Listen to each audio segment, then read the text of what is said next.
तर हैदराबाद GR वरून आणखीनही जो वाद आहे तो पाहायला मिळतोय। त्याच संदर्भातल्या टॉप 9 बातम्या पाहूया।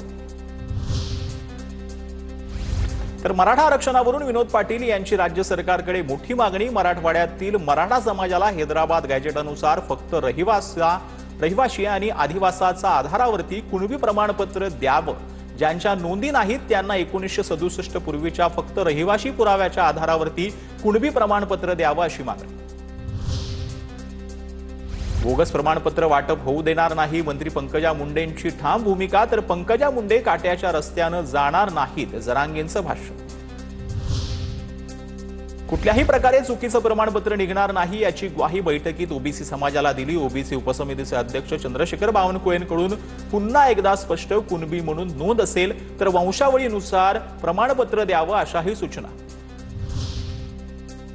1994च्या 16% आरक्षणावरही तातडीनं सुनावणी होणं आवश्यक। भुजबळांकडून सरकार आणि फडणवीसांना अडचणीत आणण्याचा प्रयत्न। भुजबळांना लवकरच खडी फोडायला जावं लागणार, मनोज जरांगेंचं वक्तव्य। आरक्षणावरून छगन भुजबळ आणि मनोज जरांगेंमध्ये झुंपली। ओबीसी आरक्षणाची लढाई आता रस्त्यावर उतरून सुरू होणार।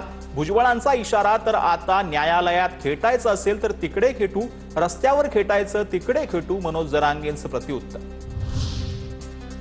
सामाजिक न्याय विभागाच्या लोकांना अक्कल आहे की नाही? मूर्खांनो, दुसरा GR काढण्याआधी पहिला GR रद्द तरी करा।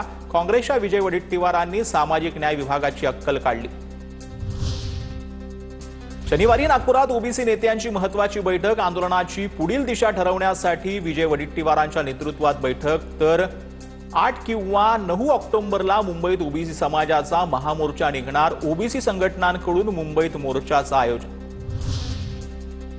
लक्ष्मण हाकेंच्या सभेसाठी लावलेल्या बॅनरला अज्ञातांनी काळं फासलं। गेवराई तालुक्यातील फुरसुंगी फाट्याजवळ लावलेल्या बॅनरला काळं फासलं।